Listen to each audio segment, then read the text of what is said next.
এই যে বামপন্থী রাজনীতি, বাংলাদেশে যে বামপন্থী রাজনীতি এই মুহূর্তে চলছে, আসলে এই রাজনীতির লক্ষ্য উদ্দেশ্য সম্পর্কে দর্শকরা জানতে চেয়েছেন। তো আমরাও একটু আসলে আপনাদের কাছে একটু সংক্ষেপে জানতে চাই, আসলে বামপন্থী ধারার রাজনীতি যারা করছেন এই মুহূর্তে, তারা কি লক্ষ্য উদ্দেশ্যকে সামনে রেখে রাজনীতি করছেন। জি রুবেল। ধন্যবাদ শিবলিকে আবারও। আহ আমরা যারা এই মুহূর্তে বা এই সময়ে এসে বামপন্থী রাজনীতির সাথে নানাভাবে যুক্ত, বামপন্থী ধারার ছাত্র আন্দোলনের সাথে যুক্ত, আমরা মনে করি যে বর্তমানের যে বাংলাদেশ এখন দাঁড়িয়ে আছে সে প্রচন্ড পরিমাণ একটা বৈষম্যমূলক একটা ব্যবস্থার মধ্যেই দাঁড়িয়ে আছে। সেই বৈষম্যমূলক যে ব্যবস্থা, সেই ব্যবস্থাটা মূলত অর্থনৈতিক বৈষম্য প্রধানভাবে আছে। আমাদের দেশে এখনো মেহনতি মানুষ যারা আছে, শ্রমজীবী মেহনতি মানুষ, রাষ্ট্রের কাছ থেকে তাদের যে ন্যায্য হিস্সা, ক্ষমতার যে হিস্সা কিংবা অর্থনৈতিক যে হিস্সা, সেটা কিন্তু কোনোভাবেই পাচ্ছে না। দেখেন, একটা অভ্যুত্থান আমরা সংগঠিত করে ফেলছি, জুলাই অভ্যুত্থান বলছি, ছাত্র জনতার অভ্যুত্থান বলছি। এখানে মানে একটা বড় অংশ যারা শহীদ হয়েছে, সেই শহীদদের একটা বড় অংশই একেবারেই দেখা যায় শ্রমিক শ্রেণীর মানুষ বা শ্রমিক। কিন্তু অভ্যুত্থানের পরে এই গণ অভ্যুত্থানের সরকার বিভিন্ন ধরনের কমিশন গঠন করেছে।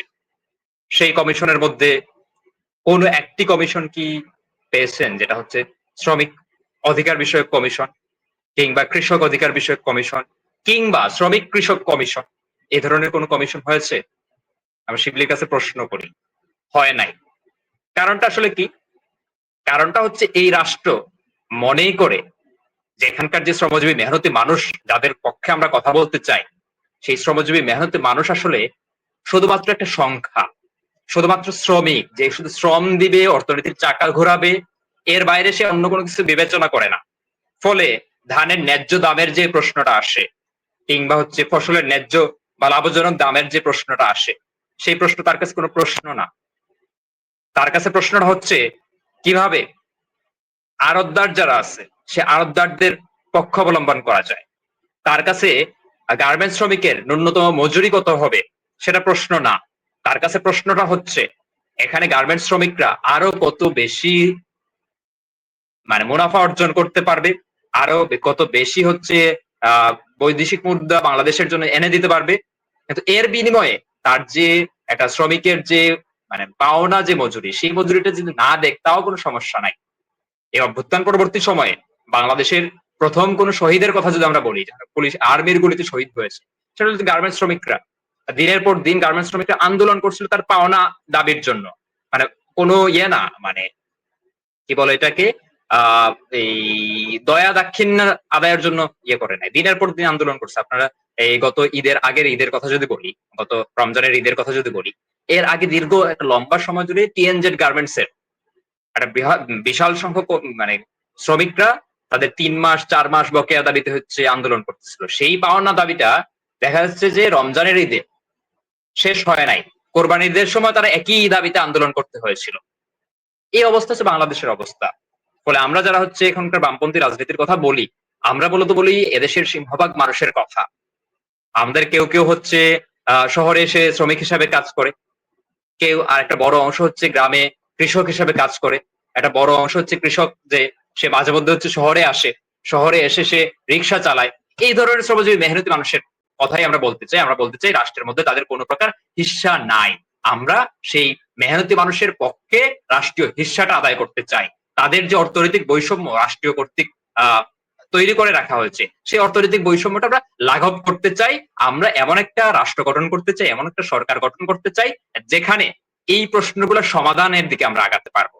ফলে আমরা যখন ছাত্র আন্দোলনের কথা বলতেছি, আমরা ছাত্র আন্দোলন এবং হচ্ছে রাষ্ট্র পরিবর্তনের যে আন্দোলন, সেটাকে একটা যোগসূত্র হিসাবে দেখতে পাই। আপনারা বিশ্ববিদ্যালয়ে পড়াশোনা করতেছেন, বিভিন্ন বিশ্ববিদ্যালয়ে দেখছেন যে শিক্ষা ক্ষেত্রে কি ভয়াবহ পরিমাণ বৈষম্য তৈরি করে রাখা হয়েছে।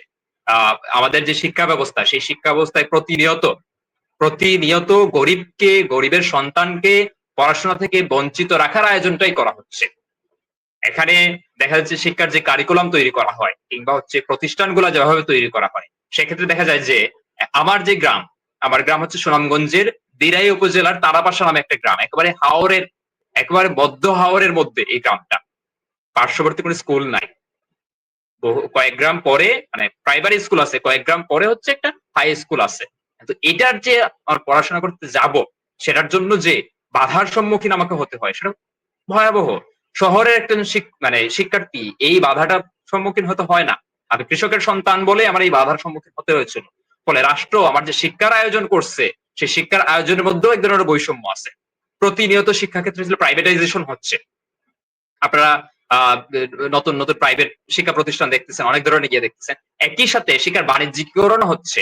আপনারা ঢাকা বিশ্ববিদ্যালয়ে পড়েন, আপনি দেখতেছেন, আপনি যখন হচ্ছে ঢাকা ইউনিভার্সিটিতে ভর্তি হয়েছেন প্রথম বর্ষে, তখন যেই পরিমাণ হচ্ছে ভর্তি ফি দিয়েছেন, আজকে যেই স্লটে ভর্তি হচ্ছে সেই পরিমাণ না, তার দ্বিগুণ হয়ে গেছে অলরেডি। সামান্য একটা উদাহরণ দিতে পারি, টাকার পরিমাণটা ন্যূনতম হতে পারে, কিন্তু রাষ্ট্রের ফিলোসফিটা কি সেটা বোঝার জন্য সহজ হবে। আমি যখন হচ্ছে ঢাকা বিশ্ববিদ্যালয়ে ভর্তি পরীক্ষা দিতে গেছিলাম, তখন ফর্মের দাম ছিল 370 কিংবা 400 টাকা এইরকম। আজকে একটা ইউনিটের ভর্তি ফর্ম তুলতে হলে 1000 টাকা লাগে। আমি 2017 সালের সেপ্টেম্বরে পরীক্ষা দিয়েছিলাম, আজকে 2025 সাল। আর রাষ্ট্রের কি এমন মুদ্রাস্ফীতি হয়ে গেল, রাষ্ট্রকে সেই স্বীকার করছে যে তার হচ্ছে 100% মুদ্রাস্ফীতি হয়েছে? সেটা কিন্তু হয় নাই, কিন্তু একটা ফর্মের দাম 100% বাড়ছে। এই হচ্ছে রাষ্ট্রের চরিত্র, রাষ্ট্রের ফিলোসফি। আমি এই ফিলোসফিটা ভেঙে আমরা এখানে যে রাষ্ট্রটা তৈরি করতে চাই, যে শিক্ষা ব্যবস্থাটা তৈরি করতে চাই, সেটা শ্রমজীবী মেহনতি মানুষের পক্ষের যাতে হয়। শিক্ষার মতন যে মানুষের মৌলিক অধিকার যাকে আমরা বলতেছি, সেই জিনিসটার যাতে বাণিজ্যিকরণ না হয়। রাষ্ট্র যাতে দায়িত্ব গ্রহণ করে যে প্রতিটি সন্তানের আলো বাতাসের প্রতি যে এরকম অধিকার আছে, শিক্ষার প্রতি তেমনই অধিকার রাষ্ট্র এনশিওর করবে। আমরা এই জায়গাটা তৈরি করতে চাই, এই জন্য আমরা লড়াই করি, সংগ্রাম করি। এখন এইটার ক্ষেত্রে যে এই ধরনের যে অভ্যুত্থান, জাস্ট হচ্ছে ক্ষমতার পরিবর্তনের যে অভ্যুত্থান, তার সাথে আসলে মানে এই আন্দোলনের যে বিরোধ, যে এই অভ্যুত্থান পরবর্তীতে প্রাসঙ্গিকতা কই, এর বিরোধী কোনো জায়গা নাই। অভ্যুত্থানের মাধ্যমে রাষ্ট্রের চরিত্রের পরিবর্তন হয় নাই। রাষ্ট্রের যে চরিত্রটা ছিল, শোষণমূলক চরিত্র ছিল, বৈষম্যমূলক চরিত্র ছিল, সে আগের চরিত্রটাই বিদ্যমান আছে। ফলে আমরা মনে করি যে আমরা যে লড়াইটা করি, সেই লড়াইটা একটা দীর্ঘমেয়াদী একটা লড়াইয়ের অংশ। আমি হয়তো গণতন্ত্রের কথা বলি, আমি হয়তো ফেসিস্টের বিরুদ্ধে কথা বলতেছি, এইটা এই দীর্ঘমেয়াদী লড়াইয়েরই একটা অংশ।